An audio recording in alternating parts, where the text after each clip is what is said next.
আমাদেরকে ধরে কিছু পায় না, বলে রক কাটে, আর তো কিছু পায় না। রক কাটে কোথায়? খুলনায় জিজ্ঞাসা করে বলে রাজশাহী যে ওই একই প্রশ্ন, ভাই রক কাটেন আপনারা? আমরা তো এখন সারা দেশ ঘুরি, তো রাজশাহী তো বলে ভাই রক কাটে শিবির। কোথায় রক কাটে? বলছে ওই শুনছি দিনাজপুরে কাটে। দিনাজপুরে যাও একই প্রশ্ন, কই কাটে রক? বলে ওই চিটাগাঙে কাটে। চিটাগাঙে গিয়ে বলছে কই কাটে? বলো সিলেটে কাটে। ভাই সিলেটে গিয়েও এইবার সাধারণ ছেলেদের প্রশ্ন, ভাই শিবির নাকি রক কাটে? কই কাটে বলো? কারো কোনো ডকুমেন্টস নাই রক কাটে। এটা ব্লেম দেওয়া হয়, আর কোনো ব্লেম তো পায় না ছাত্র শিবিরের নামে।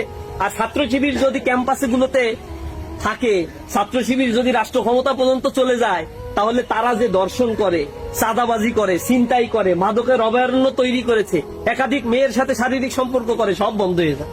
তো অশ্লীলতা বেহায়াপনা করতে পারবে না, এই জন্য ছাত্র শিবিরকে তারা পছন্দও করে, এই জন্য তারা আমাদেরকে শত্রু মনে করে। তবে আমরা তাদেরকে শত্রু মনে করি না।